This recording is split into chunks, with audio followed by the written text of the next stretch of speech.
Anderson. Thank you for joining me. It is the weekend edition. Penna, Dexter, Kelly Shackelford with us today.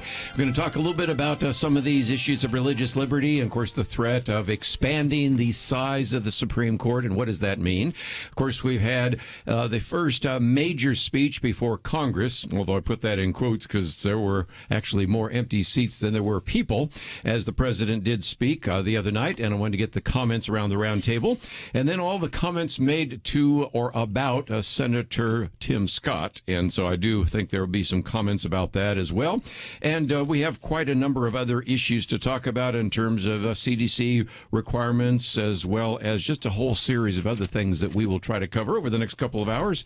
And most importantly, if you'd like to join the conversation, 1-800-351-1212.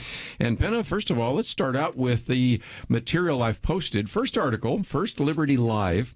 You've had a chance to watch that. I've had to watch parts of it as well, because it was a piece from an individual that I think we learned a lot more about, and that's Dr. Patrick Gary, and some of the information he gave to us about the Supreme Court. Yes, I think First Liberty Institute is doing a good job in educating people on the issue of court packing. And so this week there was a live stream with this expert, and, I think the thing that came to me through it was how much of an attack on religious liberty this is and how important that is. Because really, that's what it hurts the most. I mean, there are going to be a lot of issues that it affects if you start changing the complexion of the court forever and turning it into a Senate rather than a court. But with the First Amendment and with the protections for religious liberty that are enshrined in the Constitution that we still are able to draw on, packing the court is going to just be a devastating blow. Kelly? Yeah, it's great to go deep if you want to, or to go with just the talking points or the big issues. When we do the SupremeCoop.com website, again, people have coup is C-O-U-P, by the way. For those who don't have the French background or whatever, they go, oh, coup, C-O-O. But it's SupremeCoop.com. Right. And you can go there, and his article, his white paper, what we call it, is very in-depth about the history and what happened and why court packing is a really bad idea. But then we also have like a 3-minute video. We have different things where you can provide those things and really educate other people. But I think it's important to have both, because some people aren't going to want to read the 50-something page academic paper to go through that. But there's just so much rich history. Most people know very little about this whole thing. In fact, most people, if you ask them just outright, hey, would you need a constitutional amendment to change how many justices are on the Supreme Court? I mean, most people are shocked that all you have to do is pass something through Congress. And part of the reason they're shocked is because, the last time we changed how many justices were on the court was before Thomas Edison had, discovered the light bulb and invented the light bulb, before Orville and Wilbur Wright had, come up with flight. I mean, so this is something that has been really a part of America for a long time, and it takes some incredible extremism to try to change the number of justices on the Supreme Court to simply get what you want. And the reality is you really don't end up getting what you want, because you end up destroying everything with court packing. Let me just mention that the video is only about 15 minutes long. So do you have 15 minutes you can give to it? Because I think certainly that was a very good piece. As you said, you can download a very significant white paper and watch a number of other videos. So, Penna, if anybody is looking for information, it's up there already. It's up there. And I think one important thing to mention is that First Liberty commissioned a poll with the Mason-Dixon Polling and Strategy Company of 1,100 people, and they found that 68% of Americans oppose court packing in any form, and nearly all Republicans disagree with it. A majority of independents and even a third of Democrats, and you're hearing some Democrat lawmakers actually say that they oppose it. And so, I think with this this effort to educate the public on court packing. I mean, some people didn't know what it was. People that did know what it was, maybe remember back to when FDR tried to do it. But it really does. It destroys the court, and you don't have a court anymore if you pack it. You have another political body. And so it's a good opportunity for people out there. I mean, I would tell the point of view listeners, I bet most of the people you know don't know anything about what's going on. And this is not like some sort of crazy theory that maybe they're going to try this. I mean, the president has issued an executive order creating a commission to, quote, reform the Supreme Court. Democrats in the House have, filed a bill to add 4 justices. So this is right in front of us. And so this is something where if you're listening, you can be, really way ahead of the game with other folks and really educate your friends. Let me give you some numbers if you want to write these down. I always say that every once in a while because some people do pick up a pen. And just think about this. We have a tradition of 9 members on the Supreme Court that goes back 152 years. So put down 152. We have a tradition of the Senate filibuster, and that's 184 years. That's right. You start thinking about that one. And then one more, this idea of the November election, that's 176 years. And by the way, if you wonder, well, where am I getting those? That was from a piece we mentioned last week, Victor Davis Hanson. So there are times when sometimes you have to throw out a tradition. But my favorite quote from G.K. Chesterton is, and it's a paraphrase, before you tear down a fence, you need to figure out why it was put up there in the first place, right? That's exactly right. And in this case, you not only have the fact that it's been there, essentially they would have to get rid of the filibuster, which has been here in 184 years. They'd have to get rid of how many members are on the court, which we've had for 150 years. That should tell you a little bit that something really extreme is happening. Yes. And it would cause incredible damage, to the country. But these are really, really, unusual things that people aren't used to thinking about. But we also have not just the fact that it's been 100 and some years old. We have been able to watch what other countries who did this ended up doing to themselves. So everybody knows Venezuela was one of the most prosperous, oil and gas rich, just really an incredible country, considered one of the richest countries in the world until they brought court packing in. And as soon as Chavez brought court packing, I don't like the Supreme Court. It's not doing what I want. So I'm going to add 12 justices. Well, you go into tyranny because when you take the independent judiciary and you now put it underneath the authority of the political branch, there is no independent judiciary anymore. You're in a banana republic because whether you get justice or not is decided ultimately by the politicians.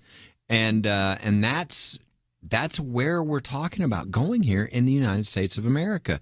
We've got great traditions, but think about this. No longer 3 branches of government. No longer 9 justices. No longer the filibuster. We're talking about totally taking a wrecking ball to the United States of America.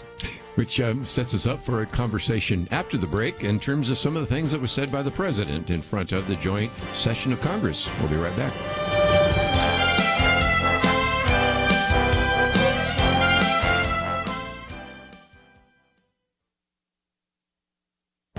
This is Viewpoints with Kirby Anderson.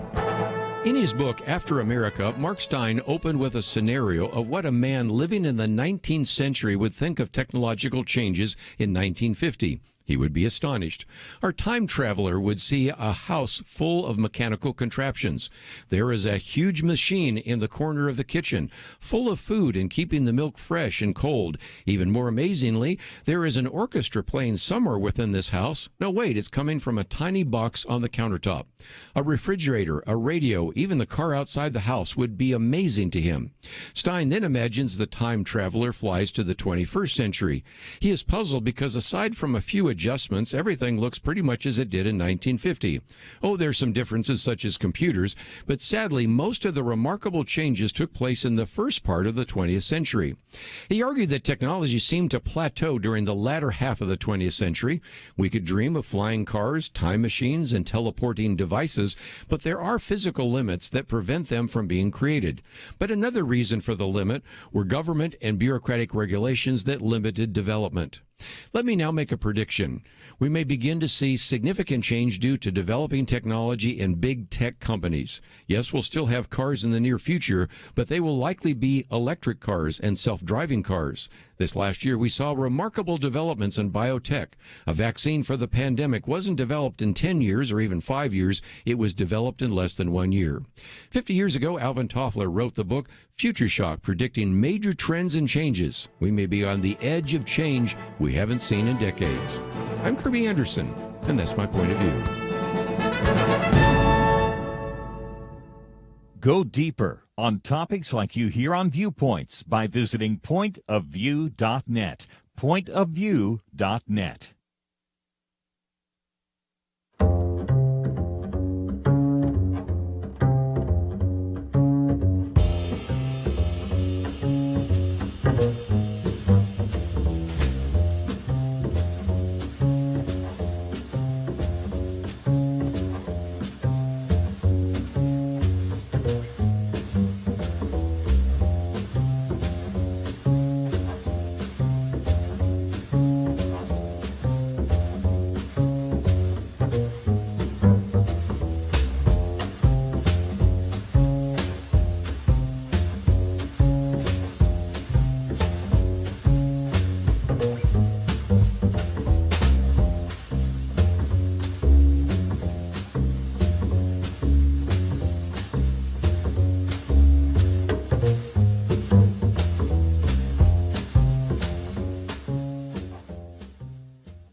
You're listening to Point of View, your listener-supported source for truth.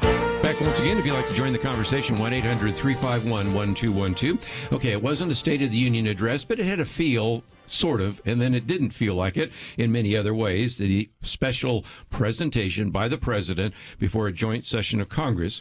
Let's, if we can, first of all, maybe just talk about optics, maybe style before substance. And Penna, this is a room where you can actually fit 1,800 people in the room.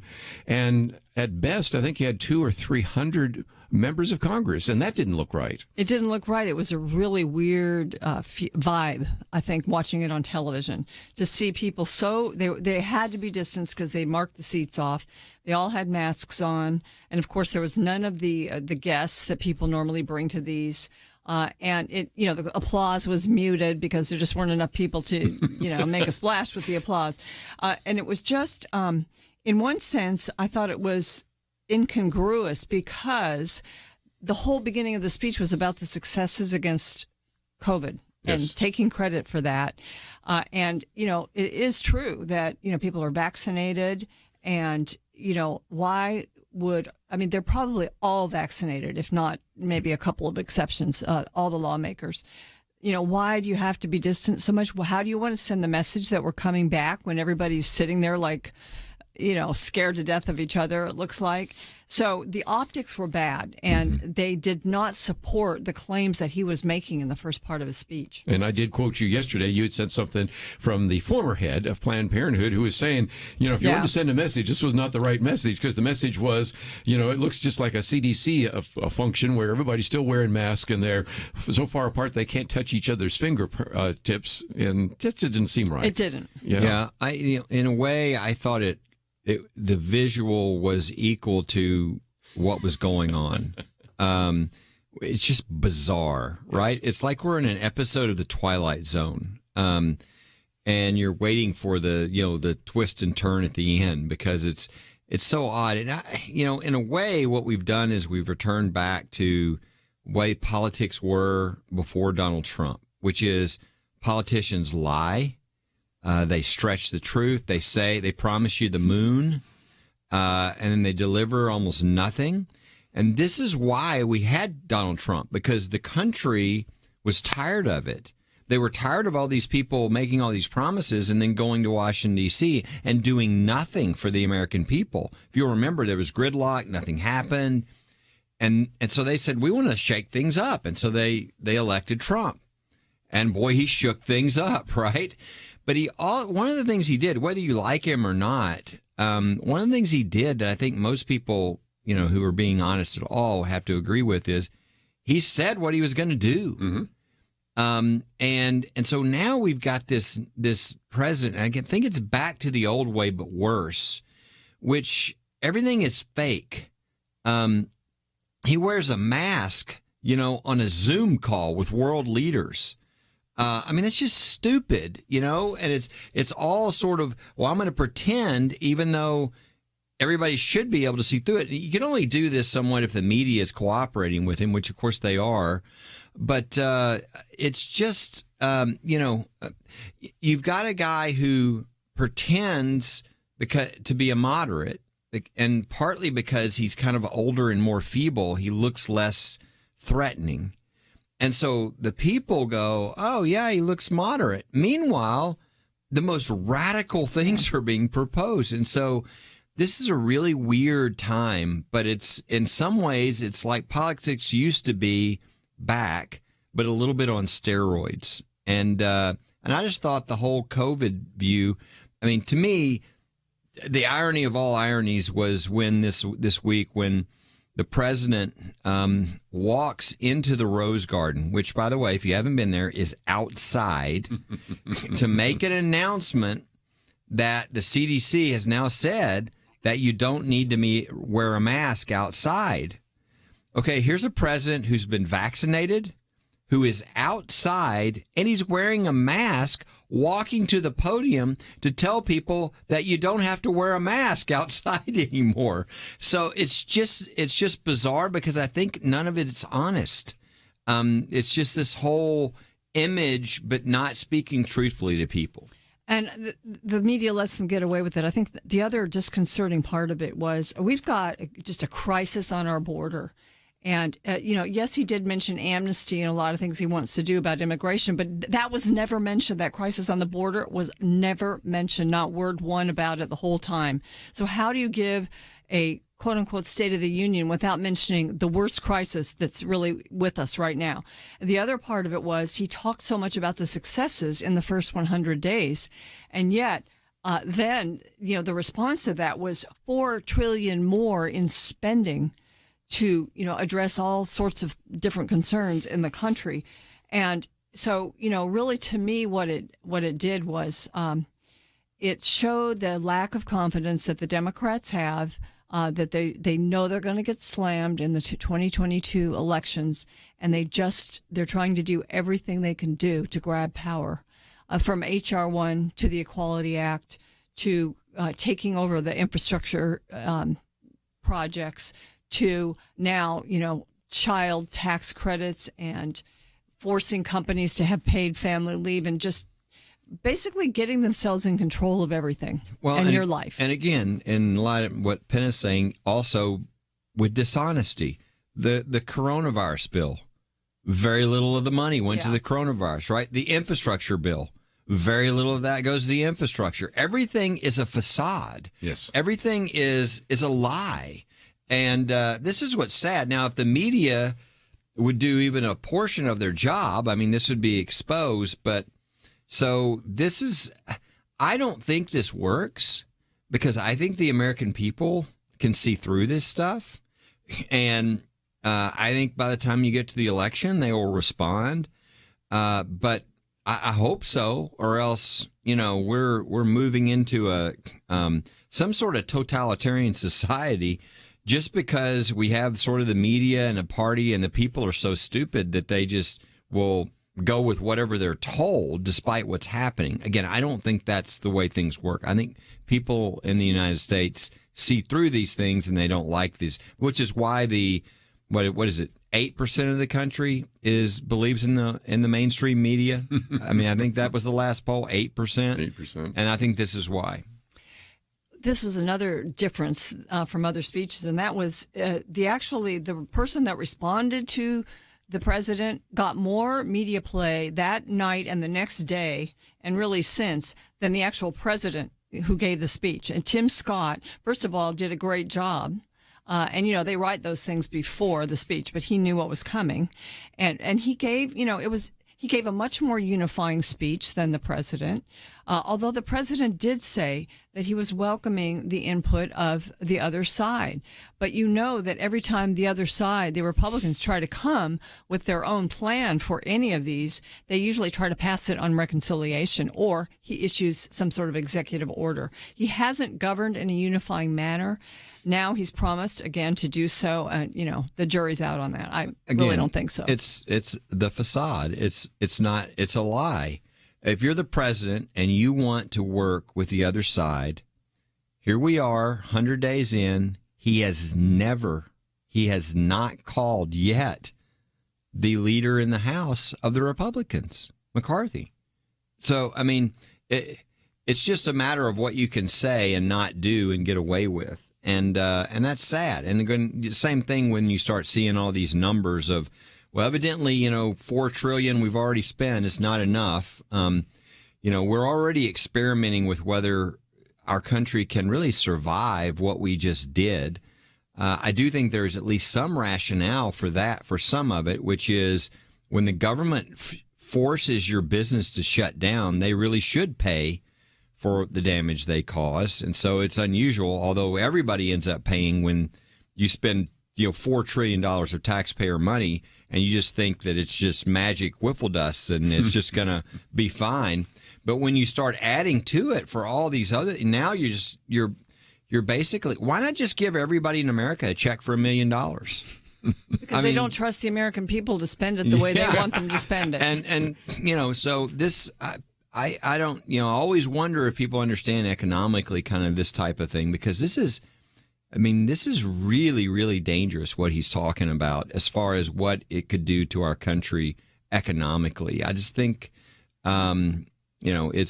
it's the old sort of, tax and spend approach by the liberals. But again, it's on steroids in a way that could, damage our country in a way that I don't know if we could recover. We're talking about $8 trillion now. Well, I'll give those numbers when we come back from a break, but Charlie Cook put it this way. He says, talk like a moderate, act like a radical, talk about normality, act like a revolutionary. But even Axios put it this way: talk like a rosy bipartisan, act like a ruthless partisan. That comes from Axios. So we'll take a break, and we'll take some phone calls too, 1-800-351-1212. Having civil conversations about important issues seems to be harder and harder. Various media outlets tell people what they should believe, why they should be outraged, and getting people to actually think, well, it can be difficult. Whether it's the gospel, tax issues, social policy, or just about anything else, you need to have solid information and clear thinking to address the hard issues. You need God's truth applied. And that's what you get in less than 2 minutes with Point of View's Viewpoints Commentary, a daily resource to help you be informed and think through the things we need to be talking about. It is free and will arrive in your inbox each day when you visit pointofview.net/signup. Sometimes we know we should say something, but we're silent because we're not quite sure what to say. Viewpoints Commentary can help you break the silence and change the narrative. It can make you a more equipped agent for truth. Get your free subscription to the Viewpoints Commentary at pointofview.net/signup. Pointofview.net/signup. Point of View will continue after this.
are listening to Point of View.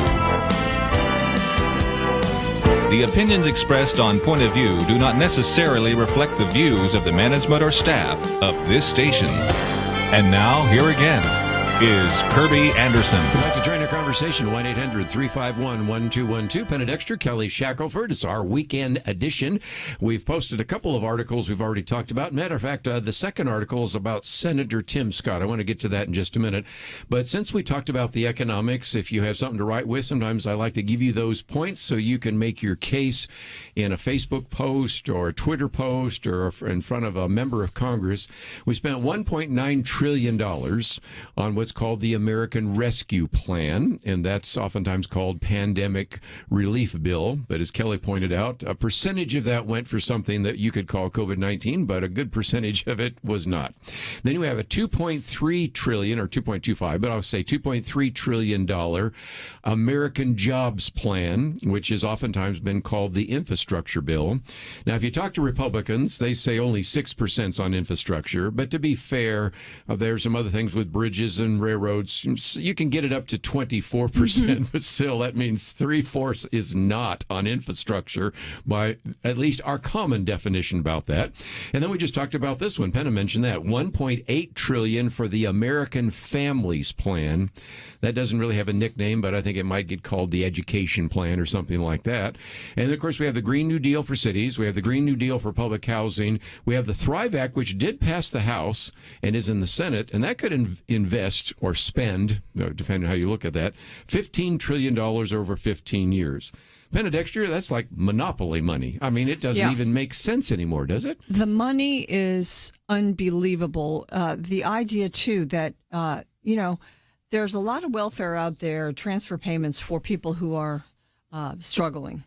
Or and then during the pandemic, there's a lot of incentive for people to stay unemployed because they get more money from unemployment than they do working. But this was about sucking the middle class into this whole dependency class. It was really about a cradle to grave set of programs for the middle class and, paid for by the rich, according to his rhetoric. But as we were discussing in the break, it's not, because corporations are going to have their taxes raised big time from 21 to 28%. The capital gains tax for investors will go up to 39% from like 20%. So it's that whole appealing idea to progressives that you're taxing the rich to provide all kinds of things for the middle class and the poor. But really, if you're a job creator, if you're a corporation, or even if you're just a wealthy person, you usually have a business with the income passing through your personal taxes. So, you're going to raise your prices. You're going to hire fewer people. You're not going to give raises to your employees. So the middle class will suffer and pay for this. Are people really asking for all these things? Does the American public want daycare? Because that's in this thing. And they have tried for decades to try to get federal daycare. And this was an Elizabeth Warren suggestion that's gone right into the Biden agenda. Yeah, the federal government is now in charge of your families. Welcome. I wonder if you put this in a different way to people, if even the people who favor this, which is probably not a large percentage of people, if you said, okay, how are you for us giving out, $8 trillion this year? And you get the money, but every kid you have now has $100,000 of debt, because this is essentially what's going on. I mean, they're like, well, we're just going to bet that somebody else will pay the bill coming down the line, which we know who that is. It's incredibly short-sighted. It's what's fascinating to me is that Biden actually has a chance to look like, I think, well, let me put it this way. Anybody, even a potted plant, could sit in the president's seat and just sit back now that COVID-19 is going down, and the economy is going to come back. It's going to come back most likely pretty strong. Seems to be. And they could take credit for that. I mean, he is trying to do everything in his power to make sure that it doesn't come back. let's just add massive debt onto the whole economy. Let's just spend money we don't have. Let's tax every business. So if you are a business, that your business, because most small businesses run their business through a sub S corp. Right. So if you're a small business and you make you have $400,000 a year, I mean, that's a lot. That's most small businesses. You're now going to be taxed greater. So, I mean, it's like, he can't get out of his own way, because if he just didn't do any of this and just sat back, it would look like he was a brilliant, because most people don't pay attention. He was a brilliant, fixer of the economy, when really it was just people were coming back to work after all the COVID shutdowns. And instead, he's trying to throw a wet blanket on what should be a real great turnaround. They, because of COVID and other things, they've passed money out to the American people, and sometimes that helps the economy and it's sort of a stimulus. But that's not a long-term solution for our woes. And when you start raising taxes, especially when we saw what the tax cuts did do, especially for minorities in the country, Tim Scott, I think, gave the best case that you probably ever could right now of really how well the economy was doing for that particular demographic. But he wants to wipe that out immediately. The president does. And so, those types of things that have benefited us, instead of letting them run their course and play out, they're going to be gone. And Kelly's right. The economy will suffer. The American people will suffer. And long term, I don't see how you do all this spending without getting inflation. They deny that we will, but I don't see how you avoid it. Let me put one more thing on the table, and we'll take some phone calls if you'd like to join us. And that is, what does the raising of the capital gains tax do? Because it's basically going from 20 to 40. And can you think of the last time you heard of what we called a corporate inversion? That's where they go to another country, for example, Ireland or Germany, and they say, that's where our headquarters is. Well, that's going to probably happen, because that is the case. There is still an attractiveness to America, because we still have the dollar, even though we're spending it like we've never done before. It's still, quote, the reserve currency, but that's going to end pretty quickly with printing so many that people aren't going to trust it anymore. And all that cash that was coming into the United States, why did that happen? I think Donald Trump did something that made that happen. It's all going to go back out again, and you're going to have people complaining 2 years from now that all the jobs are going overseas, all the companies are going overseas, all the capital investment is going overseas. And guess what? That will be all due to these decisions being made right now that most people haven't really thought about. Absolutely. And I think it's going to be interesting how this is done. Is this going to be, how much this is going to be forced through on budget reconciliation with not a single Republican vote? Because otherwise, most of this stuff is just so clearly over the top and damaging to the country that they'll never get bipartisan support for this. But that seems to be the new approach. Say you want to reach across the aisle, but never reach across the aisle, and then just go and force everything through, the most radical stuff you've ever seen. So that's what this, that's what this is. It's like every crazy extreme thing that liberals wanted to do, they're all doing at once, and spending more money than they even ever thought. It's just beyond anything anybody ever thought, and we're just testing. I mean, they feel like, well, it's just paper money. You can just print up as much as you want. There's just no consequences to that, and everybody sits back. But the problem is, and I hate these kind of things, because you wish people could learn along the way, feel the pain a little bit at a time. But the way this kind of thing happens is you don't feel anything until everything crashes. Right. And then there's maybe no ability to get the dollar back. Now it's, the Chinese currency that the whole world's going by.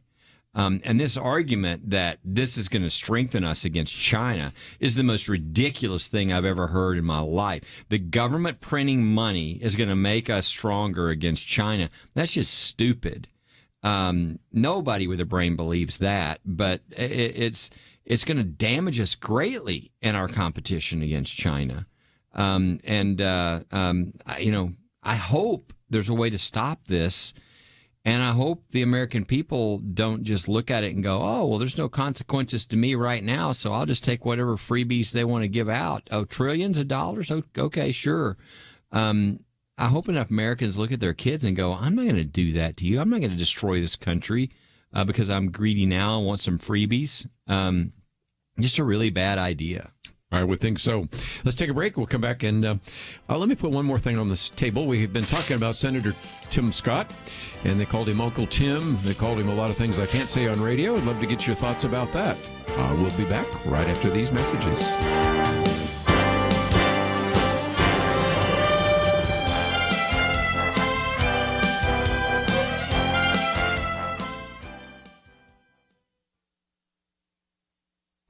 The U.S. Department of Education recently proposed a regulation that would direct funding for K through 12 civics education toward, quote, culturally responsive teaching and learning. Sounds like your typical diversity push, but it isn't. In his primer on culturally responsive education, New York University professor David Kirkland declares that the dominant systems and ideologies which centered around Anglo-European Judeo-cis-hetero male whiteness are no longer the reference point. Anything that elevates narratives of white supremacy is to be avoided. The aim of this proposed rule is not a colorblind classroom, but an anti-racist one. Rather than discourage racial discrimination, this agenda promotes it. The proposal encourages the use of curricula based upon the 1619 Project, which was launched in 2019 in a 100-page spread in the New York Times Sunday magazine. It portrays America as a fundamentally racist nation and makes slavery the central story of American history. The curriculum crosses out 1776 as America's founding date and substitutes 1619, the year African slaves were first brought to the colonies. Its factual errors are breathtaking. It has been repudiated by noted historians, and yet here it is in the administration's rule. The public comment for the rule will close May 19th.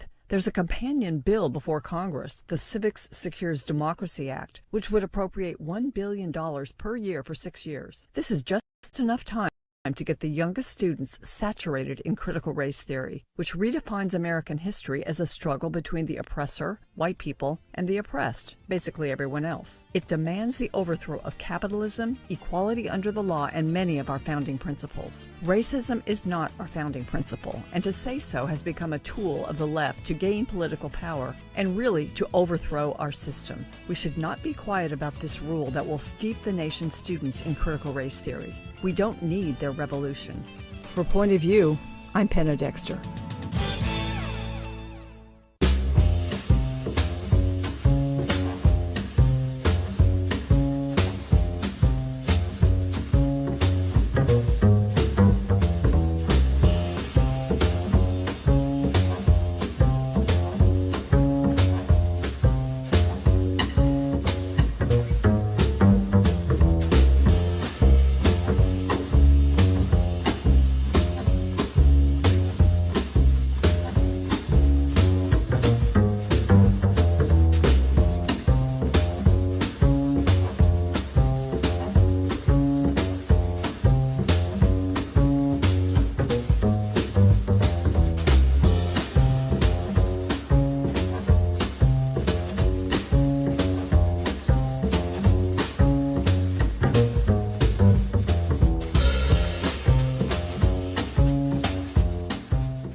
Now, back to Point of View, your listener-supported source for truth. Back for a few more minutes before the top of the hour, so that gives you a chance if you'd like to give us a call, 1-800-351-1212. Next hour, we'll get into some other issues, but I thought for just a few minutes that we have Senator Tim Scott, South Carolina. Incredible stories that he's told before from his grandfather dropping out of school.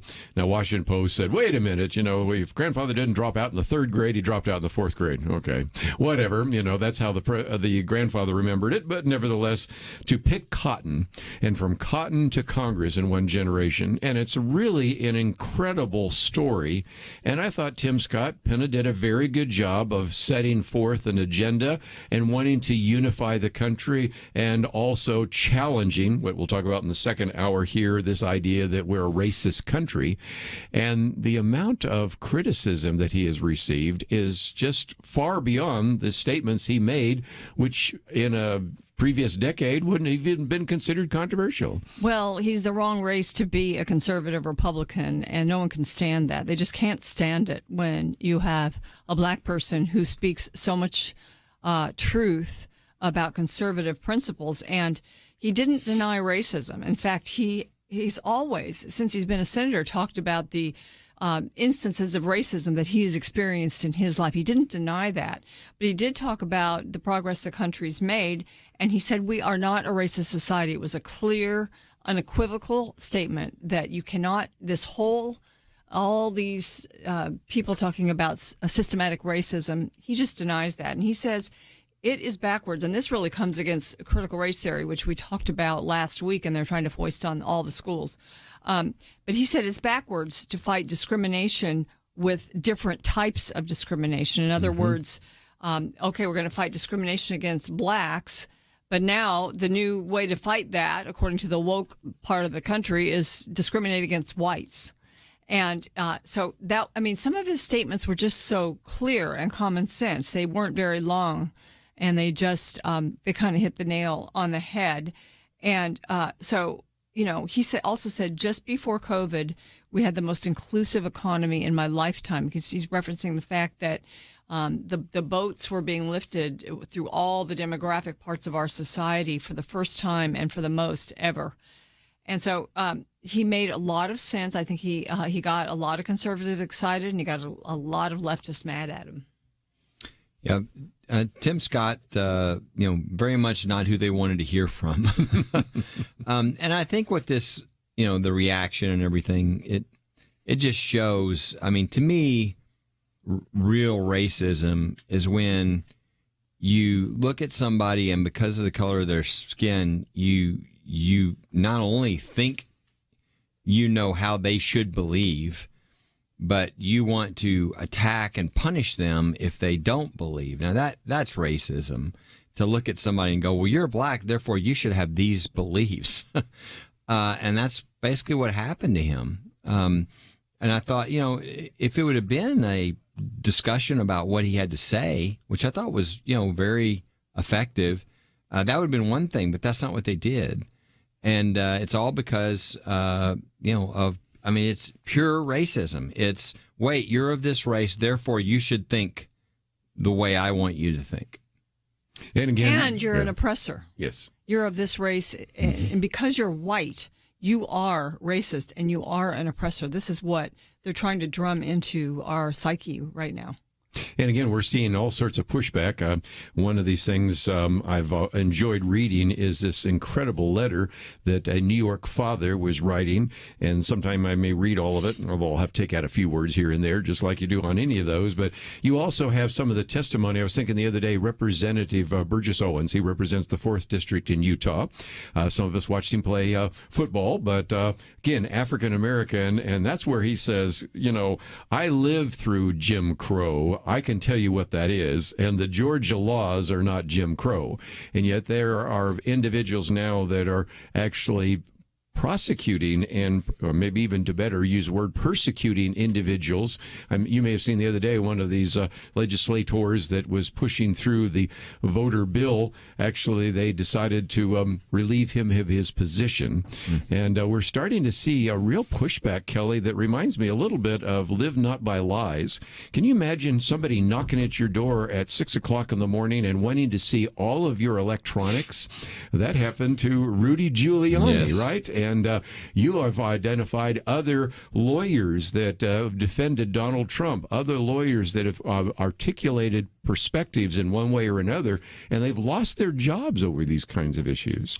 Yeah, it's unacceptable, and but people are going to have to stand up. And I, as I'm seeing that start to happen, I do think I see impact from that, as people start to say, no, I'm not going to be a part of your lies. I'm going to speak the truth. And I'm finding there is more and more of that. We saw it with Georgia. when Delta Airlines and all these people came out against their law. We saw the governor of Georgia speak out. We saw it in Texas, also on their voting legislation. You had the lieutenant governor, calling up American Airlines and talking to the CEO and their head of PR or whatever, and where they had to admit that they had never read the bill they were criticizing. So as people start to do this, I think that's a really good sign that, we can really stop the nonsense, the shutting down of open discussion on these clear public policy issues that are being debated. I was reading this from Senator Ted Cruz yesterday that simply said, you know what, next time I get a call from one of these CEOs and they want to help with a tax break, I hope that the Democrats take your call because I'm going to take it. And also he went on to say, I'm not going to take your PAC money. Yeah. So you're starting to see some people saying, maybe I'm not going to fly on Delta Airlines. Maybe I'm not going to drink Coke. You have some of the politicians say, maybe I won't take the PAC money. Before it's all through, I've got to think that a few CEOs might want to reconsider how involved they got themselves into some of these political issues. Yeah, they let themselves, many of them, be influenced. They didn't even really know the nuts and bolts of the law that they were opposing. And I think that's right. Their reputations are at stake. It does just take a few leaders to have courage. And when you start to see that, I think others then, because most of the country, I don't think wants to see our election system nationalized. I think they're perfectly happy to leave it with the states. And, they don't think that it's racist to require an ID. I mean, the studies have shown that. Even blacks don't oppose being required to show an ID. It's just that these elite sort of, they're white or black, but the elites in the party, they want to have an issue. And racism is the way to amass power and wield power over others by calling you a racist. It's a way to shut down the discussion. And if we don't allow the discussion to be shut down and begin to have courage and speak the truth, then you can kind of gain some ground back. Let's see if we can take a break. When we come back, I'll take some phone calls if you'd like to join us. I want to get your comments a little bit about the CDC was saying, well, you know what, even though you're vaccinated, you still probably have to wear a mask outside or sometimes inside, and some of those questions. We have the state of Oregon actually wants to have a permanent mask mandate. Kelly sent me something about one of the small towns said, well, we have an answer for that. And then we'll get into, matter of fact, I thought we'd also talk about who's responsible for Operation Warp Speed. Because Gloria Borgia the other day said it was not the Trump administration, it was the Biden administration. That was news to me. Get into the issue of systemic racism. Very good piece that we've posted by Barry Weiss where she pulled together different perspectives on that. And we've posted that because I think you'd really appreciate this because a lot of people are trying to figure out what is systemic racism. Is it really accurate? Is this just used as a hammer on our head? So we have a lot more to cover, and we will do so right after these important messages.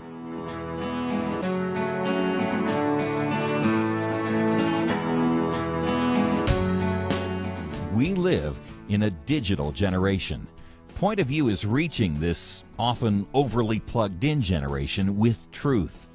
You can keep up with us 24 hours a day using your phone, your tablet, your laptop, or your desktop. Search for the Point of View Radio Talk Show on Facebook, where you can keep up with today's issues, learn about current and upcoming guests by liking us on Facebook. Also, follow us on Twitter. Our handle is @Point of View RTS. That stands for Point of View Radio Talk Show. Learn, interact, make a difference with Point of View using new media. And here's one way you can make a big difference. Help us increase our reach by spreading the word among your friends. Share a Facebook post. Tag us in a tweet. With enough joining us to plant seeds, we'll see a tremendous harvest. Come on, it only takes a minute. Search for Point of View Radio Talk Show on Facebook, @Point of View RTS on Twitter, and subscribe to the Point of View Radio Talk Show channel on YouTube. Learn, interact, share. The Point of View Radio Talk Show. Point of View will continue after this.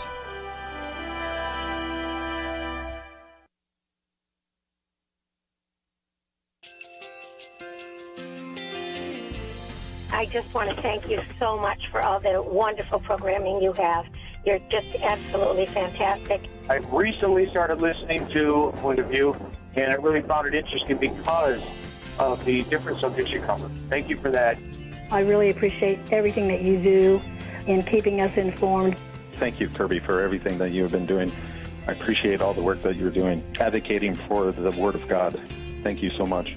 Point of View, I think, is absolutely necessary because it's a Christian perspective, a biblical worldview perspective, and receive very current, up-to-date information about what is really going on, week to week in our culture, which is changing so rapidly, and yet it's morally sliding backwards. Yeah, I'm just, first of all, I thank you guys. Y'all's program is wonderful, and enjoy it every day. I learn so much every time I listen to it.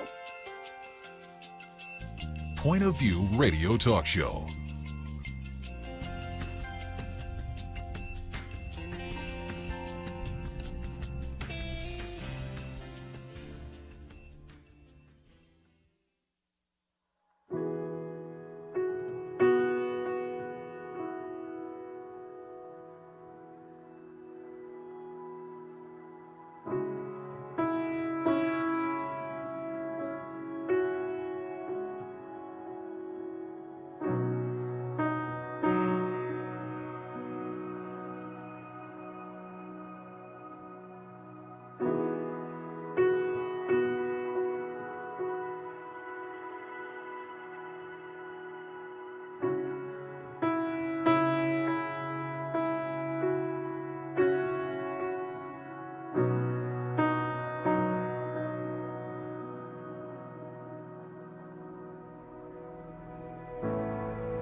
Hi, this is Kirby Anderson. You know, each day we take on the tough issues and provide a biblical perspective to them. The topics we cover are wide-ranging: apologetics, theology, prophecy, creation and evolution, intelligent design, marriage, family, child-rearing, the millennial generation, trends in society, politics, economics, business, religious liberty, the Constitution, public policy, foreign policy, military policy, tensions in the Middle East, abortion, homosexuality, pornography, sexual ethics, media, technology, history, and America's godly heritage.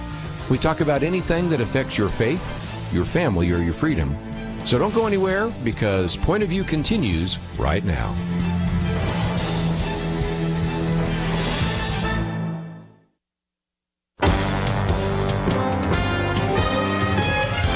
Across America, live. This is Point of View.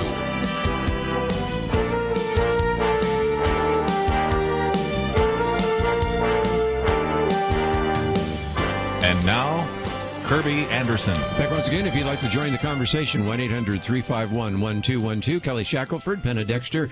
And I thought for just a minute we talk about the CDC, the vaccine, and all the rest. One of our articles, I mentioned it yesterday, but I wanted to post it so you knew I wasn't making it up, where Gloria Borger at CNN actually simply said that she was so grateful for the fact that President Biden actually made possible Operation Warp Speed. And when I first heard that, I said, no, she didn't. She came back and tried to apologize. What she was getting at is maybe Operation Warp Speed actually was the Trump administration, but getting the injections into the arms were someone else. And before it's all through, Penna, I think we're going to have just this whole kind of revisionist that, as I said before, if the vaccine was successful, it's all certainly Biden. If it wasn't successful, it's all Trump. And so we've seen that to be the case.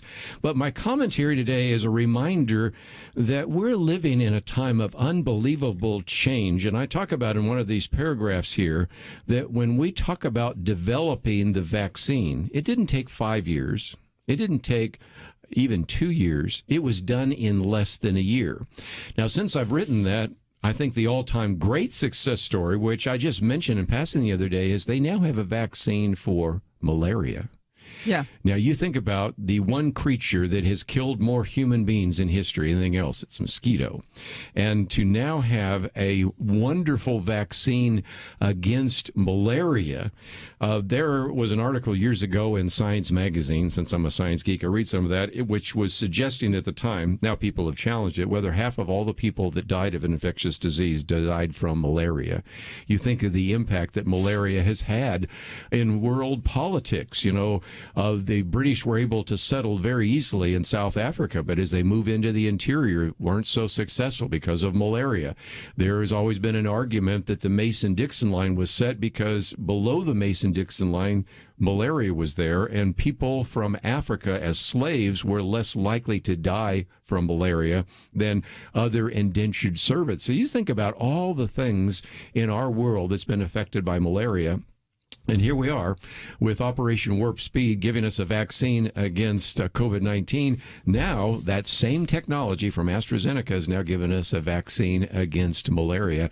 And I just say that we're kind of like in a Charles Dickens, the best of times and the worst of times. We've talked about some of the horrible political decisions being made. But on the other hand, we're going to live in a world where, you know, we got 5G, self-driving cars, all sorts of advances in biotechnology and all sorts of things that we wouldn't have imagined even a few years ago. This is why it's so absurd to see a government and really a movement to try to put the federal government in charge of everything.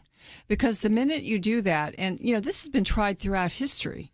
I mean, even back when the Pilgrims came, they tried socialism and they threw it out very quickly because it didn't work and people starved and died.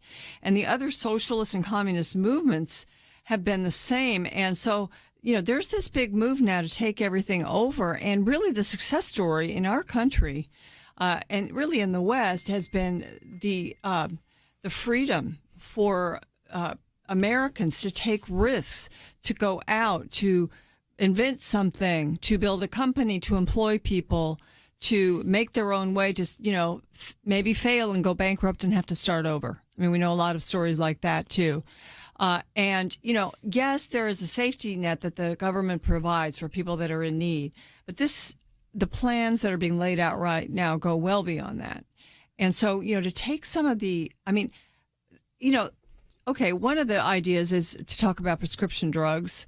I just don't agree with trying to hammer the companies, the pharmaceutical companies who are trying to invent things. It costs a lot to get something to market. And so sometimes drugs for the first 10 years are very expensive. And, maybe there are some ways to help people that can't afford to get them when they need them. But for the government to come in and begin to control that, part of the culture, I think, we're not going to have the successes that we've had. Our country won't be the first to invent these things. And it plays out in so many areas. We're a leader in so many things. And when our government tries to take them over, to control them, to dictate everything that's going on, to tell you that you have to pay $15 an hour to a restaurant, there's just, it goes against the principles we're founded on and just really what works. It doesn't work for the government. They don't have the expertise and they don't have the will and the desire and the courage to do these things.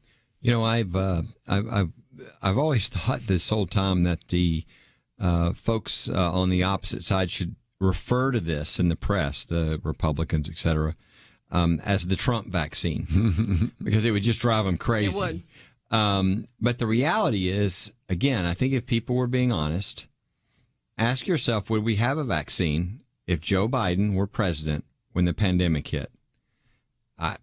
I don't believe there's much of any chance that we would. We do because we had a bullheaded, kind of rude New Yorker president that immediately pulled in all the private industry and didn't just think, hey, government's the answer to this, and started finding ways to incentivize them to come up with it. Billions of dollars would incentivize them to come up with the vaccine. And pushed, and it was criticized, it's not going to be safe and all these other things.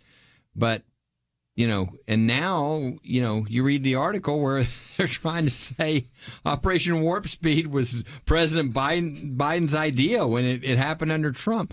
So it's just amazing, how people want to, reinvent history. But I think of this proposal that he gave, and I just think if you were trying to make sure, I don't believe this, but it almost makes you wonder, is he an agent from another country, right? To try to see what you can do. If you thought, hey, your economy's probably about to come back because everybody's going to go back to work, with vaccinations and the falling deaths and the falling hospitalizations and everything else, everything's about to open back up. The economy's going to come back. You're going to see all the trend lines going up. It's going to look really good. You're going to look like a hero just by doing nothing. Okay, so maybe what I'll do is require all the small businesses to pay their employees higher wages. I'm going to tax them all now. I'm going to raise all their taxes. I'm going to create all kinds of new government regulations because we need the government to be in control of everything. I'm like, what did we miss? Is there anything else you could do to try to make sure the economy doesn't come back at roaring? So it's to his own detriment because this would be something that would obviously really help him and the Democrats next year in the congressional elections, the off-year elections. But wow. It's just, let's see if we can depress the economy, even though it would naturally be coming back right now. So it's really odd. I think a lot of people are scratching their heads right now about what's the deal with the masks and the CDC and them making an announcement that you can now go without a mask outside, but not if you're with people you don't know or you're a little bit too close to them. So, it's just, I think they cannot let go to that little bit of control that the masks and the COVID pandemic has given to the left. Even though things are getting better, they can't let go of those optics, and so they're not. We'll take a break, come back with more right after this.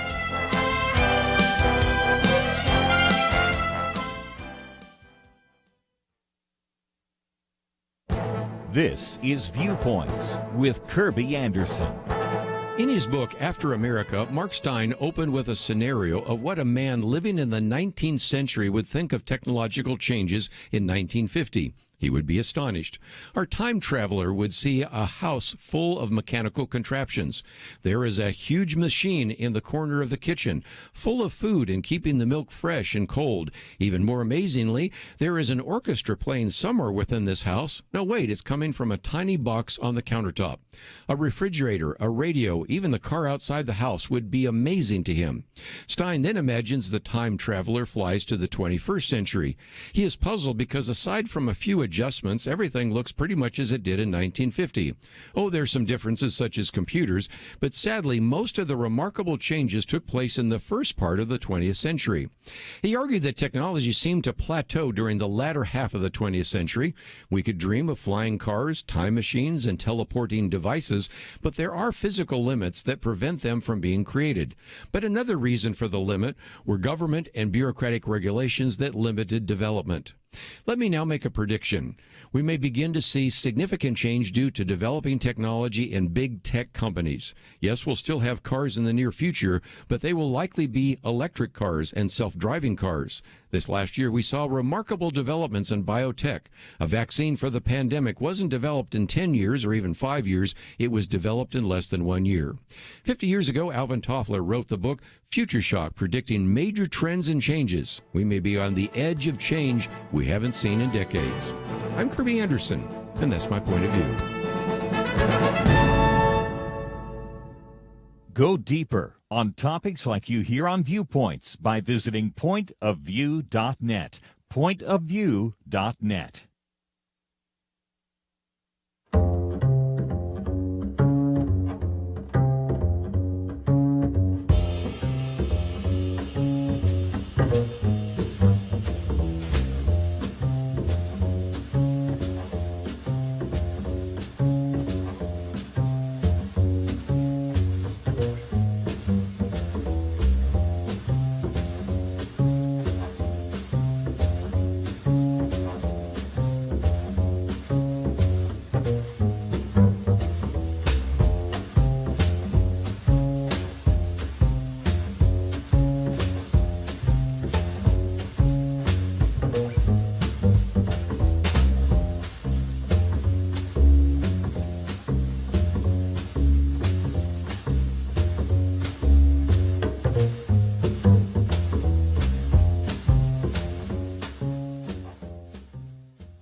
You're listening to Point of View, your listener-supported source for truth. Back once again, if you'd like to join our conversation, 1-800-351-1212. We'll take some of those calls in just a minute. I've got this chart. Maybe you've seen this before, but it seems to be suggesting, Penna, that if you're fully vaccinated, you still have to wear a mask almost all the time What's indoors. the point of getting vaccinated, really? And even sometimes outdoors. And if you don't have a mask, it's in danger. So it's the craziest.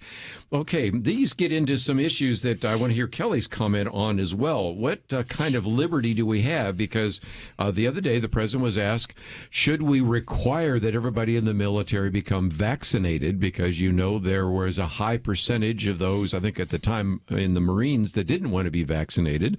And Kelly and I were sharing an email back and forth because in the state of Oregon, and we have some listeners in Oregon, the governor, in her inscrutable wisdom, is convinced that we should have a permanent mask mandate, which is further than even the president has posted, and that's caused some of the states to sort of be, if you will, a sanctuary city from masks. So it's just crazy material. But what about this? Because you've got in front of you some of the material that is related to these masks, and I honestly thought by now you'd probably hear some people saying, we're on the downhill slide, everybody's fine, but there's still just a lot of people that are making a big deal about masks. Well, people are saying that. All over the country, people are saying, okay, I'm vaccinated or we are vaccinated.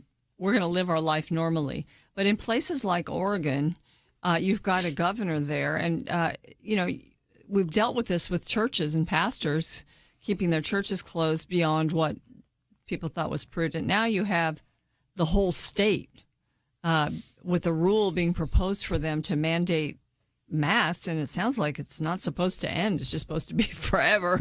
This is the same governor, though, if I'm not mistaken, who was asking people to, rat out their neighbors if there are family members around for Christmas. I mean, this is a Kathleen person Brown. who seriously is not exactly, her elevator doesn't go all the way to the top floor. This is bizarre. And you've got cities now that are revolting. They're saying we're going to be a sanctuary city for, the mask mandate. They declared an emergency. It's just crazy. So didn't see that coming. Yeah, and so it's just bizarre. The thing that with the vaccine itself, forcing in the military and all this, the thing that's so odd about that is this vaccine is not approved. It's an emergency, and so as a result, under federal law, they have to tell you before you get the vaccine. Everybody who's gotten this knows, if you read the paperwork or whatever you're told, you have a choice. You do not, you can't force someone, if you're the federal government, when it's experimental. FDA says it's experimental vaccine. So, I guess they'd have to, I don't know what they would do with the military, but, and that to me makes it awfully interesting too for all these private employers, universities. Yeah, some that colleges are now requiring it. Yeah, for trying to force people. Mm-hmm. Yes, unless there's an immunity out there that I don't know about, you're asking for some serious trouble because you will force people who work for your company, and then if somebody dies or somebody is hurt for the rest of your life, you're going to get destroyed. I mean, give me that case where I'm in court going, the FDA said it's an experimental vaccine. The federal government says you can't require it. What did you do? Mm-hmm. What happened to her? What happened? I mean, I don't understand what these people are doing. I think they're putting a target on themselves, and it doesn't seem to make a lot of sense to me. It seems like that many companies and organizations, and perhaps the military, probably wouldn't go so far when the rubber meets the road of requiring it, but they would advantage the people that had the mask. They'd give them the jobs, the more desirable jobs. They wouldn't perhaps send you, if you're a submarine, you serve on submarines, they wouldn't put you on submarines anymore, and you'd have to go do something else that you had to get more training for. I think it would be more a system like that if they really felt that the military needed to have it. Now, I don't know the answer to this. I'd have to ask someone in the military, but are there other vaccines that are required for members of the military that are traveling to countries where they have dangerous diseases? Is it required for? Sure that. Yeah, I'm sure. Of course, they're not experimental vaccines. But they're not experimental. That's that would be very different. Let's take some phone calls. And a while back, we were talking about Tim Scott, Senator Tim Scott. And so we'll go to North Carolina, WLGP. And Doris, thank you for joining us today here on Point of View. Hi. I have been so encouraged watching videos and things of people like Tim Scott, and there's other senators, black senators, who stepping up. And there's one that's going to run for the Georgia governorship now. But they are, hopefully, some of our young people are hearing their voices. And people who have been so doubtful and so fearful for this, there's something stirring in their hearts telling them, well, that's what I thought was the right way. And hopefully they're catching on to this, and that will empower them to speak up and do what's right. And just really encourage those around them. Because that's what he did. He was empowering young people to go ahead and chase your dreams, and you can do this. And we have to persevere, but you can persevere. I think that does encourage young people. Young people can see through adults that are lying to them.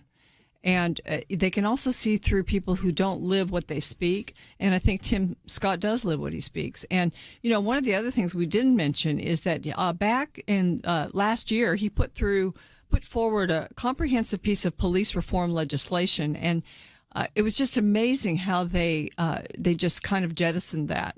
And they didn't allow that to get a fair hearing at all. And now, even before he gave the response to the president's address, there was talk of reviving his legislation and bringing it forward in since the George Floyd trial happened to then Chauvin was found guilty, and there are other police now that are going to be on trial. So police reform, will be tackled, and why not bring his bill to the fore? I mean, I think it'll probably be hotly debated now because there's so much hatred for him. But he's also shown himself to be an honest broker and someone who lives what he speaks. Yeah, I think that was really sad to see. He actually had bipartisan legislation that everybody pretty much agreed on that would reform some of the things that everybody agreed should not be happening in policing. And so it was one of those things where everybody could come together.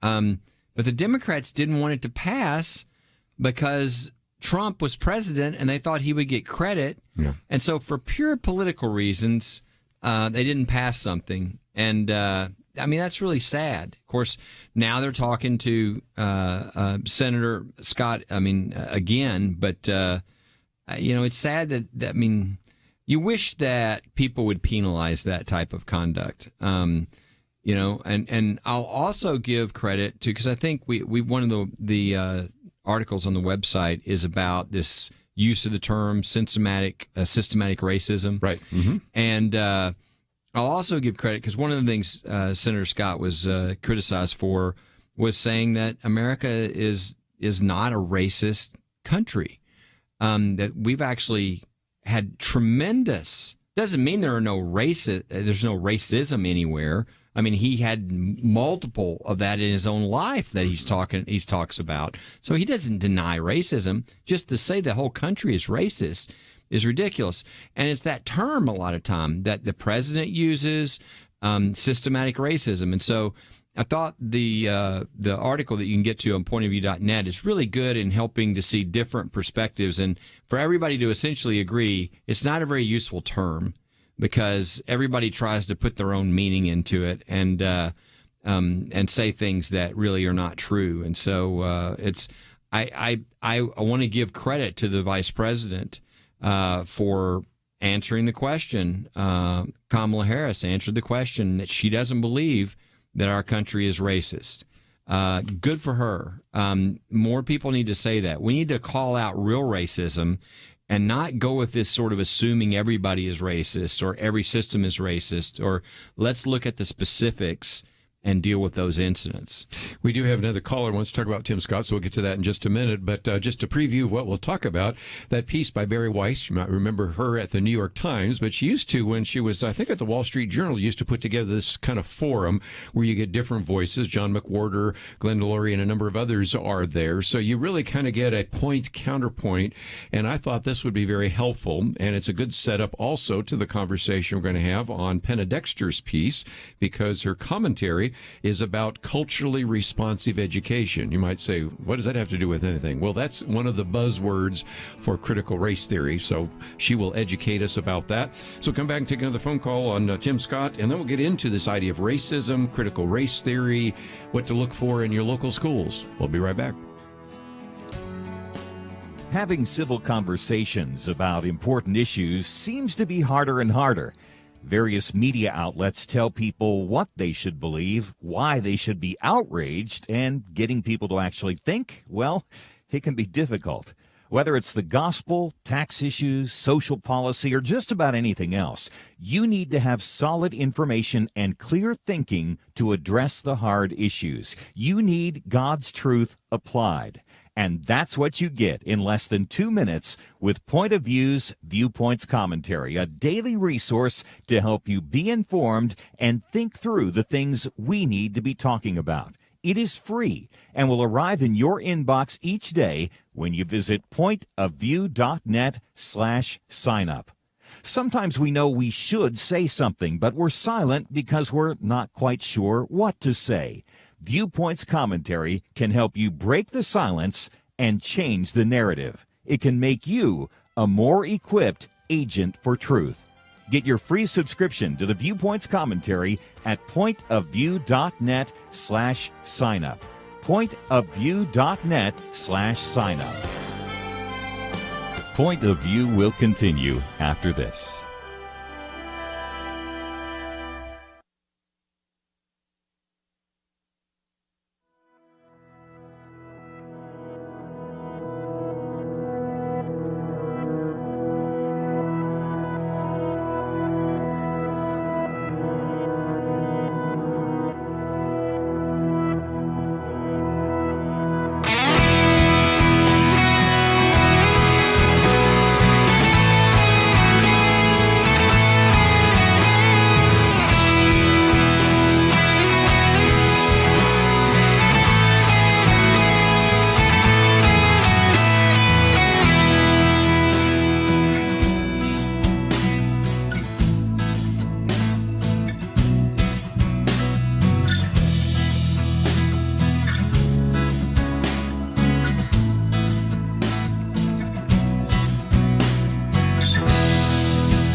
You are listening to Point of View. The opinions expressed on Point of View do not necessarily reflect the views of the management or staff of this station. And now, here again is Kirby Anderson. Final half hour, and if you'd like to join us, 1-800-351-1212. We'll talk about critical race theory in just a minute. Also, have posted a very good piece on systemic racism. So we have Penna Dexter's viewpoints commentary. Also, this very good kind of point-counterpoint roundtable discussion that we've posted there as well. But let's, if we can, take another phone call. Dave in Texas, what would you like to add to the conversation? Yes, Kirby. I listen to you on 91.9 here in Lufkin, Texas. And what I'd like to suggest is that we draft Tim Scott, and Ben Carson to run in 2024. Ben Carson was my first choice way back in the day, but he didn't make the cut, unfortunately. Yes. I was in a group the other day, I think, Kelly, you were part of that too, where somebody was saying, maybe Tim Scott would be a possibility. And so I've all of a sudden gone from hearing people talk about Governor DeSantis as a possibility to some at least thinking that maybe Senator Tim Scott's a possibility. What about that? Well, sure. I mean, they could be. I mean, these are very accomplished people. I mean, gosh, the story of Ben Carson is just unbelievable, and what a person of fine character. I mean, I've never seen anybody doubt his character.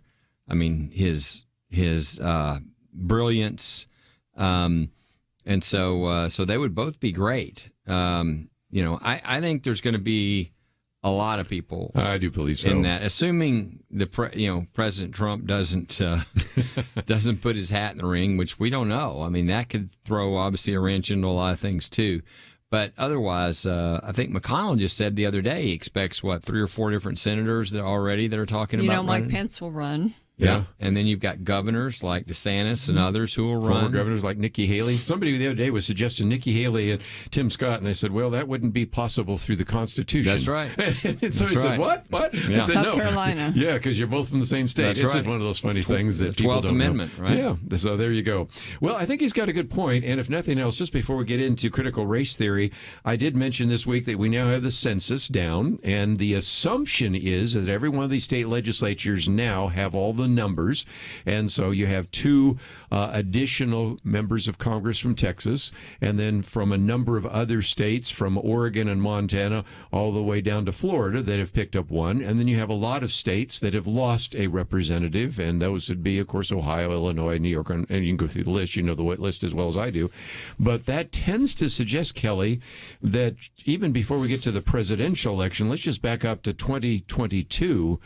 Given the fact that most of these legislatures are Republican and they're going to be drawing the lines, and also that you have additional possibly Republicans in Congress, it looks pretty good for Kevin McCarthy as Speaker of the House. What's your thoughts? Very much so. I mean, I think there's 3 major reasons why that's true. One, you just mentioned. The second is not even counting the number of new seats that a state gets. Just the redrawing of the lines itself, you can very much advantage your party. And the Republican Party has control of more state legislatures than ever in the history of the country. So even in states where they don't pick up any new seats, they're redrawing the lines for the current however many seats they have. And for instance, in Texas, they say that's a 7 or 8 seat swing. And so start looking at that at all these states across the country, and then add to both of those the fact that if you're in a midterm election, the people that are energized to come out and vote because the president is not up, typically are the people who are upset at the party who's in power. And therefore, the midterm elections, there's usually a pretty big swing. So you add all those together, the Republicans really should pick up a lot of seats in the House and maybe even be able to retake the Senate. That's why you have to wonder about the strategy right now. I mean, you have the one side that says, okay, they're just rushing in, trying to do as much as they can because they want to get it done before it gets close to the election. They see the writing on the wall that they won't be able to do anything. The House will go Republican, maybe even the Senate. And, the House is so much closer than they expected. So during the election, I kind of expected these kinds of proposals. But once the House was so close, and then you had this news about the census coming out right before this speech, that's what kind of makes you wonder what their strategy is. But, I think also there was a deal made before the election between Bernie Sanders and Joe Biden. And a lot of the far left progressives in the party got their 2 cents in. And even AOC said she is a little surprised how progressive things are going. And you don't hear Bernie Sanders opposing Biden anymore. You don't hear him critiquing Biden because Biden's talking about a lot of the things that he likes. So I think this overreach actually does ensure, or at least give the Republicans a better chance of taking the House in a big way. I think they decided that, look, this is, I think, the lesson learned from the Obama administration is we had that power for the first 2 years. We should have exercised it. The reason that you win elections where you have control of everything is because you're going to do something. And so they've decided we're going to go with every extreme thing we can. We know we're going to get hit, 2 years from now or a year now, a little over a year from now anyway.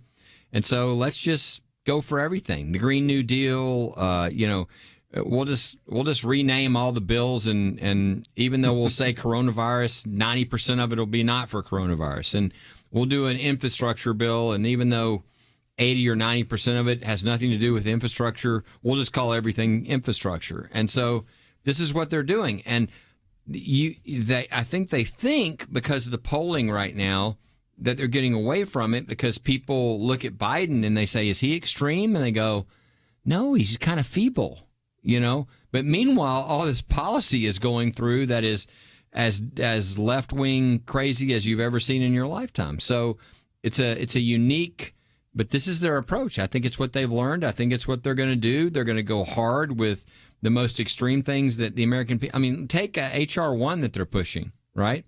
You could take each of the elements of that. Like one of them is you can't require people to have an ID before they vote in any state. Well, what happens when you poll that question right now? Well, almost 80% of the country says, well, of course you should have an ID. Well, what about black Americans? Yeah, 70% of black Americans say. So, this is how extreme this is when the whole country is way up on this, and yet they're just going to push it through because they've got the power. They're going to push everything through that they want through, and they don't care how it sits with the American people. I think what's interesting is that you've got a couple of senators standing against jettisoning the filibuster. Right. And if they stand strong, then they'll be pushing other things through, like what was proposed in the speech about the families. A lot of that can be done just on budgetary reconciliation. It can be done with just a simple majority. And so you will start to really affect the economy badly. And that doesn't hit by 2022. That hits after. So, I don't know. The jury is kind of out, but I really do think that they're throwing everything against the wall and seeing what sticks. Yes. Well, we're going to take a break, and let me just mention that one of the articles I haven't mentioned is a very good piece by Victor Davis Hanson about education. But let's set up what people, if they're listening online, will hear, because Penna Dexter, you have your piece today, which actually deals with culturally responsive education. And until people get educated by you, they'll say, well, it sounds like just kind of a diversity thing, but it has to do with a regulation in President Biden's Department of Education, isn't it? Yeah, and really another word for culturally responsive education is teaching critical race theory. But that's, a very well-crafted name. It's being mandated through the Department of Education. It's one of those things that there's a comment period by the end of May. That comment period will be closed. That's why I wrote this now. I wanted people to perhaps weigh in on it. But again, it's basically teaching white kids that they need to apologize for their race and that they're oppressors and that the black and the minorities are victims. It's teaching that throughout K through 12 schools, and there is actually a bill before Congress also that does the same thing. So, it's basically, again, calling us a racist nation. That's one of our founding principles, they say, through teaching something called the 1619 Project, which I will explain after the break and after folks listen to my commentary. Well, I would encourage you to do so. And again, pay attention to those words because, this idea of culturally responsive education, that sounds pretty good. Equity, that sounds pretty good. That's another one of those buzzwords. And then Civics Secures Democracy Act. Well, that's a piece of legislation, and I think we've even seen some people that we've interviewed on Point of View that are pushing that until they realized, wait a minute, this would be used to promote the whole idea of critical race theory. So we'll take a break and come back and learn a little bit more from Penna Dexter right after this.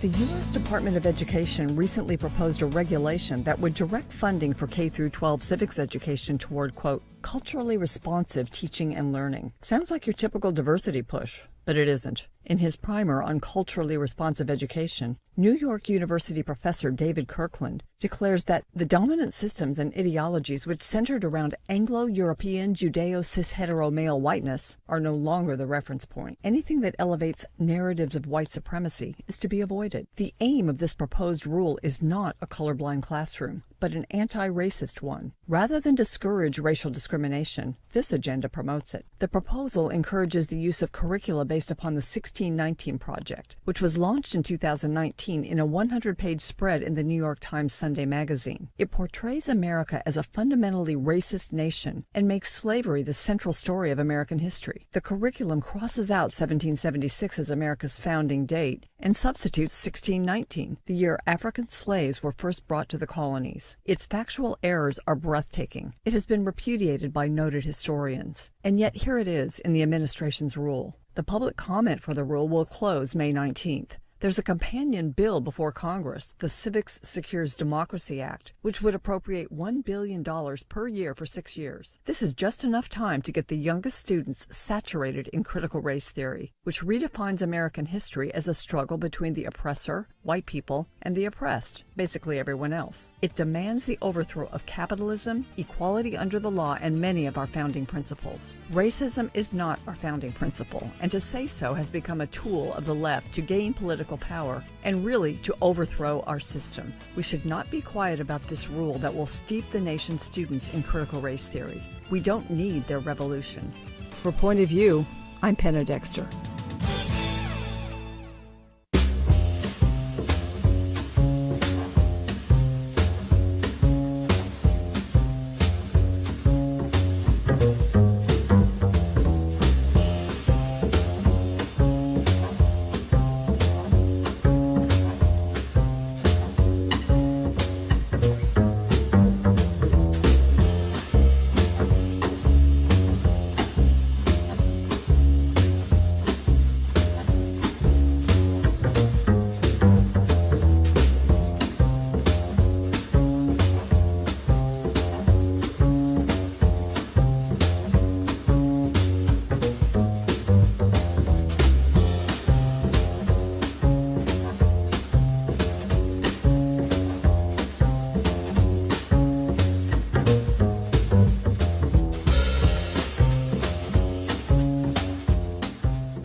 Now, back to Point of View, your listener-supported source for truth. Back for a few more minutes, let me just mention that I will be out next week, and Penna Dexter will be covering the program 2 days, and Dr. Mara Matthews will be covering the program 2 days, and we have a Millennial Roundtable, and then I'm back. So, again, Penna Dexter, Kelly Shackelford will be here next Friday with Jeremy Dice, I guess. But Penna, educate us a little bit more. I think we hear some of these phrases like equity. That sounds good, culturally responsive education, but it all gets back to this idea of critical race theory, doesn't it? It does. Equity and equality sound so much alike, but they're really so much different. I mean, you talk about equality of opportunity, which is an American founding principle, really. And equity is more equality of outcomes. And that is socialism and Marxism. And so they aren't alike. And yet this is really kind of underpinning this whole idea of critical race theory. And I will say that the Biden administration's proposed rule doesn't call it critical race theory. They call it culturally responsive education. As Kirby said, that's a very well-crafted name, but that's what it is. And basically, it's looking at American history and civics in a way that was kind of promoted last, I think it's 2019, when the New York Times put out a 100-page spread in their Sunday magazine about the 1619 Project. And this really kind of put 1619 as I guess, philosophical founding of our nation, because that's when the first slaves arrived in the colonies. It was about 20 slaves. But they put this forward, and they basically been able to get it into lots of schools across the country. And it instead of our founding principles that we all know and learn about, racism is, according to them, one of our founding principles. We are a racist nation, and it's taught in these curricula. And this new rule by the Biden administration for culturally responsive education really mandates critical race theory in schools across the nation, K through 12. So, again, as I mentioned before, the public comment for that rule will close May 19th. There's a bill before Congress called the Civics Secures Democracy Act. That's $1 billion per year for 6 years. And I have said this is just enough time to get the youngest students saturated in critical race theory. And this really changes their view of everything. We've seen it happen in a lot of young people and adults, but people that get caught by this and they begin apologizing for their whiteness, even though they really never have acted racist themselves or had anything to do with slavery. They're apologizing for it. They're beginning to, and the other thing it does is it takes minorities, especially blacks, and makes them victims. And the successful blacks that we know, the ones we talk about, like Tim Scott, these people are accomplished and they don't consider themselves victims. And so they're not victims. And, you know, anytime you make somebody a victim, in a sense, they are a victim. And you tell them you have to take care of them and you have to pay them back for slavery from generations ago and all of that. You just change their view of themselves. We really have made so much progress with the Civil War, the freeing of slaves, the Civil Rights Act of the 1960s. Are there racist people? Yes, but we don't put it in a curriculum that says that we are a racist country. And if we do, you're really taking what I think the woke movement calls an original sin. You're making that part of our DNA, and you're saying that we need to change every system that we've got because we're like this. It's not true. It's revolutionary, and it's something we have to courageously stand against. You know, one of the individuals we've quoted before is Christopher Rufo, and he says, you know, look, I'm just an independent journalist, and he's got a database of over 1,000 stories. Let me give two, and I want to get Kelly's comments. California elementary school forced first graders to deconstruct their racial and sexual identities and then rank their power and privilege. We also broadcast in Missouri. First graders, yeah. Okay, here's one with teachers in Missouri in a middle school. They had to locate themselves on an oppression matrix based on the idea that white Christian males were members of an oppressive class. Now, those are just two examples out of 1,000 he's collected, and it tells me, Kelly, this is something we need to pay attention to. It is, and I think the key to all this, you know, it's Marxism using race is what's going on. And how you know it, people are like, well, I don't understand all this. Well, it's really simple at its essence, which is if instead of looking at an individual and figuring out, are they acting in a racist way, it is saying you are a member of a certain group, and therefore we will make you responsible for racism. And they could do this with anything else. And so it's in its very essence, it's bigoted and discriminatory. It violates everything supposedly they're for, because it doesn't have anything to do with how you are. It's that, well, because of your skin color, you know, I am going to, you know, charge you with something. And so it's totally racially biased. It's racially discriminatory. And it's wrong. And so it's that difference between putting people into these groups versus how we treat people individually. And that's what's missing. The other thing is a lot of the stuff that is referred to as racist is, I mean, I watch this over and over. They assume that, you know, they'll say, well, so-and-so many people of this color are experiencing these results. You always want to say, before you can get to a real answer, is this because of race, or is this because of, you know, income or, you know, poverty, class, education? Because I think what you're going to find is a lot of these situations are because of economics. And so it's not race at all. It's that people who are poor have more hurdles, and there are certain things that maybe we need to work on. But we miss it all when the whole goal is to just lop everything into race. Yes, and we allow people to blame the way they were born for their problems. And, when we work for reform and for change and for freedom to better yourself in this country, and we leave that equation, that part of the equation in there that, sort of like I'm a victim because I'm black, you ruin it for them. You ruin it for people in one sense. You take away their pride and their dignity. And so, even Tim Scott said, we have not had systemic racism against blacks since the civil rights reforms of the 1960s. That's been over 50 years. Mm-hmm. So, we need to begin to look at these things and not allow that word racism to be a conversation stopper, which in many cases it is. Yeah, you look at people, really it comes back to, my pastor gave a sermon on this recently.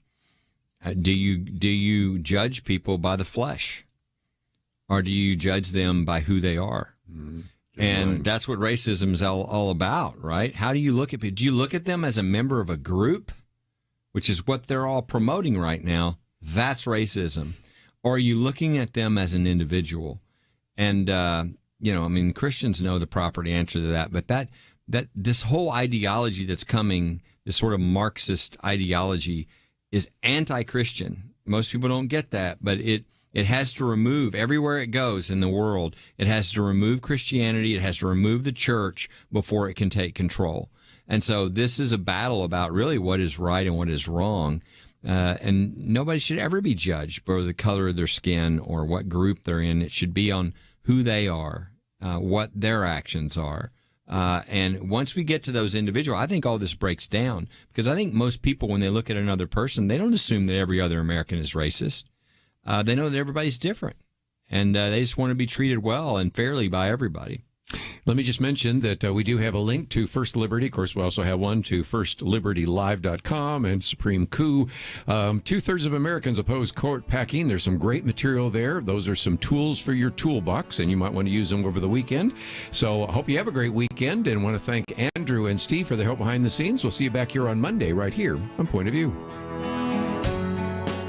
We live in a digital generation.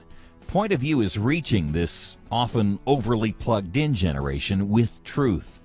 You can keep up with us 24 hours a day using your phone, your tablet, your laptop, or your desktop. Search for the Point of View radio talk show on Facebook, where you can keep up with today's issues, learn about current and upcoming guests by liking us on Facebook. Also, follow us on Twitter. Our handle is @PointOfViewRTS. That stands for Point of View Radio Talk Show. Learn, interact, make a difference with Point of View using new media. And here's one way you can make a big difference. Help us increase our reach by spreading the word among your friends. Share a Facebook post. Tag us in a tweet. With enough joining us to plant seeds, we'll see a tremendous harvest. Come on, it only takes a minute. Search for Point of View Radio Talk Show on Facebook, @Point of View RTS on Twitter, and subscribe to the Point of View Radio Talk Show channel on YouTube. Learn, interact, share. The Point of View Radio Talk Show. Point of View is produced by Point of View Ministries.